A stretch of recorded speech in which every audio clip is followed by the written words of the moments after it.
BRS party రాష్ట్ర అధ్యక్షులు మా నాయకులు కేసీఆర్ గారు ఏదైతే నిర్ణయం తీసుకున్నారో దాన్ని మేమందరం కూడా స్వాగతిస్తూ ఉన్నాం, సమర్థిస్తూ ఉన్నాం. ముఖ్యంగా మహిళలే ఎక్కువ మంది సంతోషపడుతూ ఉన్నారు. దానికి కారణాలు మీకు వివరంగా చెప్తాం. కొద్ది రోజులుగా కవిత గారు మరి చేసే అనేక విమర్శలు కావచ్చు, వారు మాట్లాడుతున్న తీరు బీఆర్ఎస్ పార్టీకి ఒక నష్టాన్ని, కార్యకర్తల మనోభావాల్ని దెబ్బతీసే విధంగా ఉండే. మీరందరూ కూడా చూశారు నిన్న వారు మాట్లాడిన తీరు. తెలంగాణ రాష్ట్ర సాధనలో కేసీఆర్ గారితో నడిచిన కోట్లాది మంది తెలంగాణ ప్రజలు ఈరోజు బీఆర్ఎస్ పార్టీని నమ్ముకొని బీఆర్ఎస్ పార్టీ కుటుంబ సభ్యులుగా ఉన్న లక్షలాదిగా కుటుంబాలందరూ కూడా బాధపడ్డారు. అందుకనే ఈరోజు బీఆర్ఎస్ పార్టీలో కీలకంగా ఉన్న కవిత గారిని ఎమ్మెల్సీగా ఉన్నారు, వారిని సస్పెండ్ చేస్తూ మరి పార్టీ నష్టాన్ని నివారించాలి, కార్యకర్తలకు ఒక మనోధైర్యాన్ని ఇవ్వాలనే ఆలోచనతోని వారిని సస్పెండ్ చేయడం జరిగింది. కాబట్టి మేమందరం కూడా రాష్ట్ర వ్యాప్తంగా ఇది బీఆర్ఎస్ పార్టీ కార్యకర్తలు, నాయకులు, అలాగే తెలంగాణ ప్రజానికం, కేసీఆర్ గారిని అభిమానించే ప్రజానికం, బీఆర్ఎస్ పార్టీని అభిమానించే ప్రజల పక్షాన మేమందరం కూడా దీన్ని స్వాగతిస్తూ ఉన్నాం. ఇవాళ కవిత గారు కేసీఆర్ గారికి కన్నబిడ్డ. కేసీఆర్ గారు ఉద్యమం చేసే రోజు పార్టీకి నష్టం లేదా తెలంగాణకు నష్టం జరిగితే, అది ఇక్కడి నుంచి జరిగితే సొంత పిల్లలన్నా సొంత కుటుంబ సభ్యులన్నా చూడను, ఉపేక్షించను, తప్పకుండా చర్యలు తీసుకుంటా అని చెప్పారు. అందుకనే ఈరోజు పేగుబంధం కంటే వారిని నమ్ముకున్న కోట్లాది మంది ప్రజల ఆకాంక్ష మేరకు, వారి ఆలోచన మేరకు మరి ఈరోజు ఈ నిర్ణయం తీసుకున్నారు అని చెప్పి ఈ సందర్భంగా తెలియజేస్తా ఉన్నాను. ఇవాళ 20 నెలలుగా బీఆర్ఎస్ పార్టీ ఓడిపోయి కాంగ్రెస్ పార్టీ అధికారంలోకి వచ్చింది. ఆ రోజు నుంచి అలుపెరుగని పోరాటం, ఒంటి కాలి మీద నిలబడి లక్షలాది మంది బీఆర్ఎస్ పార్టీ కార్యకర్తలు క్షేత్రస్థాయిలో పోరాటం చేస్తూ ఉన్నారు. కాబట్టి కవిత గారు మాట్లాడే తీరు, పద్ధతి పార్టీకి నష్టం చేస్తుంది. కాబట్టి పార్టీకి నష్టం చేసే ఎంత పెద్ద నాయకులైనా, అది కన్నబిడ్డ అయినా, కన్న కొడుకైనా, పేగుబంధమైనా, కార్యకర్తలకు నమ్ముకున్న సైనికుల కంటే ఇది ఎక్కువ కాదు అని చెప్పి ఈరోజు కేసీఆర్ గారి నిర్ణయం తీసుకున్నారు.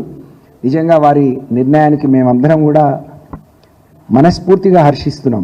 ఇది ఒక సాహసోపేతమైన నిర్ణయం. 3 నెలలుగా ఈ జరుగుతున్న తీరు అనేక మంది మేధావులు, పెద్దలు మరి వాళ్ళు పూనుకొని కూడా తనకు నచ్చజెప్పే ప్రయత్నం, కానీ వారు చేసే పని అది సరైనది కాదని చెప్పే ప్రయత్నం చేసినా తన తీరు మార్చుకోలేదు, తన పద్ధతి మార్చుకోలేదు. కాబట్టి ఇంత పెద్ద నిర్ణయాన్ని వారు తీసుకున్నారు. ఇవాళ 50 మంది తెలంగాణ ప్రజానికం, కేసీఆర్ గారిని అభిమానించేవాళ్ళు, బీఆర్ఎస్ పార్టీని నమ్ముకొని ఉన్నవాళ్ళు, కేసీఆర్ తిరిగి రావాలి, తిరిగి నిలదొక్కోవాలని ఆకాంక్షించే వాళ్ళందరూ కూడా ఇవాళ హర్షిస్తూ ఉన్నారు. నిజంగా మేమందరం కూడా ఇది ఒక గొప్ప హర్షించదగ్గ విషయం అని చెప్పి ఈ సందర్భంగా నేను తెలియజేస్తూ ఉన్నాను. దీని ద్వారా పార్టీ కంటే ఎవరు ముఖ్యం కాదు, పార్టీలో ఎంత పెద్దవారైనా పార్టీ తర్వాతనే ఏదన్నా అనే విషయాన్ని కార్యకర్తలకు కానీ మరి నాయకులకు కానీ ఒక సరైన రీతిలో ఒక మెసేజ్ని ఇచ్చినట్టుగా మేము భావిస్తూ ఉన్నాం.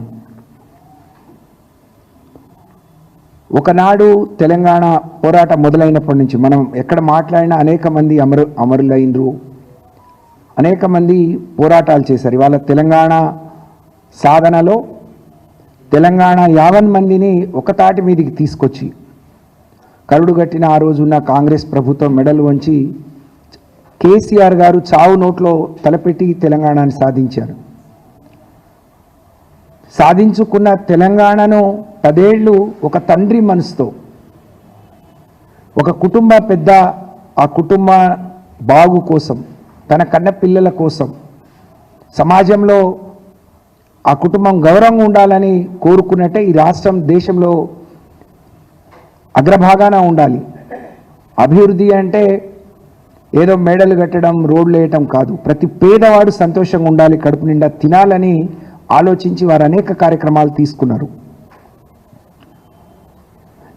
ఇంత గొప్ప నాయకుడు ఇవాళ 20 నెలలకే ప్రజలందరూ గుర్తించి తిరిగి కేసీఆర్ గారు లాంటి నాయకుడు తెలంగాణకు అవసరమని చెప్పి గుర్తిస్తున్న క్రమంలో మరి కవిత గారు మాట్లాడిన మాటలు నమ్ముకున్న నాయకులను, ప్రజల్ని కూడా ఎంతో మానసిక వేదనకు గురి చేసింది. తన పద్ధతిని మార్చుకుంటే బాగుండు, తన మాట తీరు మార్చుకొని ఉంటే బాగుండు అని చెప్పి మొన్న మరి నిజంగా వారు నిన్న మాట్లాడినప్పుడు అవి చూస్తే మాకు చాలా బాధ అనిపించింది. ఒకవైపు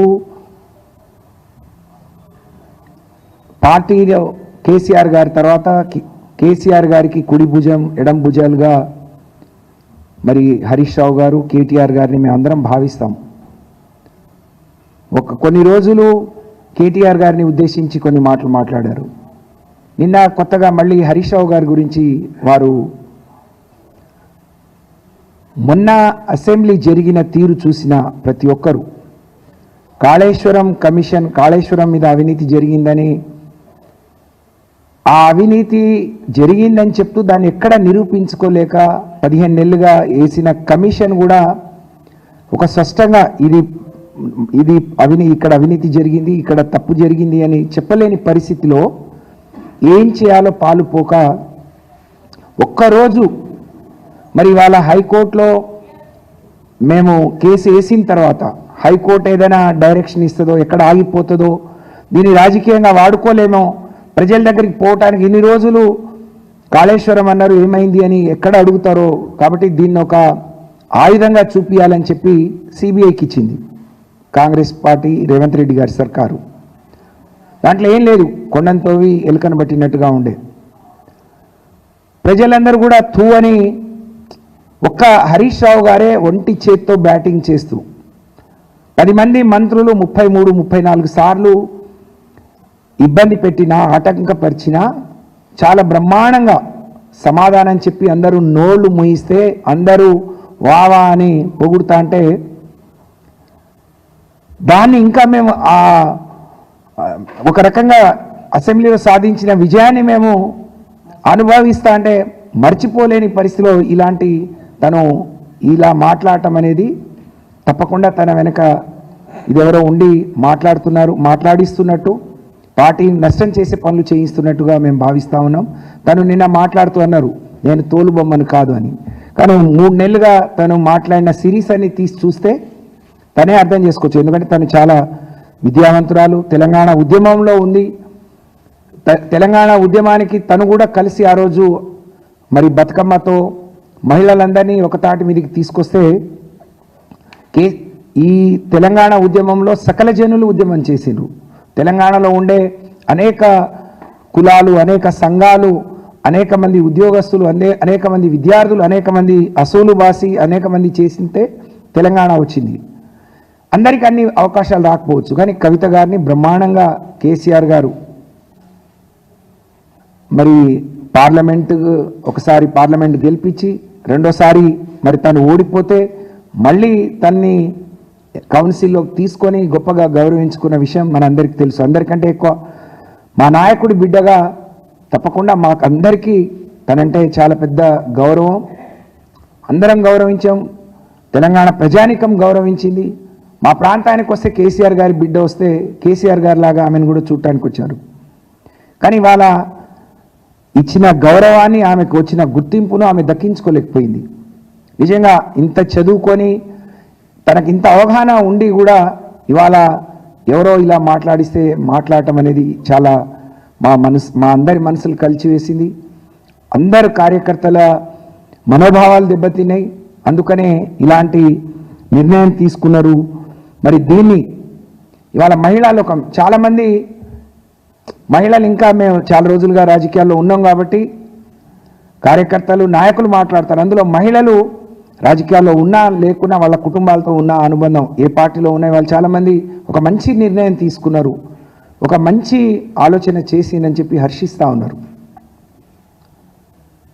ఒకరోజు తను జైల్లో ఉన్నప్పుడు ఫ్లైట్లో వస్తుంటే కేసీఆర్ గారు ఎందుకు బయటికి రావట్లేరు అంటే కవిత జైల్లో ఉంటే తను ఎలా వస్తారు అని అంటే ఈ రాష్ట్రం మరి సాధించింది తెలంగాణ ప్రజానికం కోసం, తెలంగాణలో ఉండే ప్రజల కోసం, అనేక మంది బిడ్డల కోసం ఒక తండ్రిగా వారు సాధించారు కదా. ఇవాళ ఒక బిడ్డ కోసం తను ఇలా బయటికి రాకపోతే ఇది కదా అని అడిగిండు. అంటే ఆయన ఎంత మనోవేదన చెంది ఉంటారు. తనే అన్నది నా కోసం బీజేపీలో కలిపేస్తామంటే నేను వద్దన్నాను అని అంటే ఒక బిడ్డ అంటే తన మీద ఎంత ప్రేమ చూపించి ఉంటారు.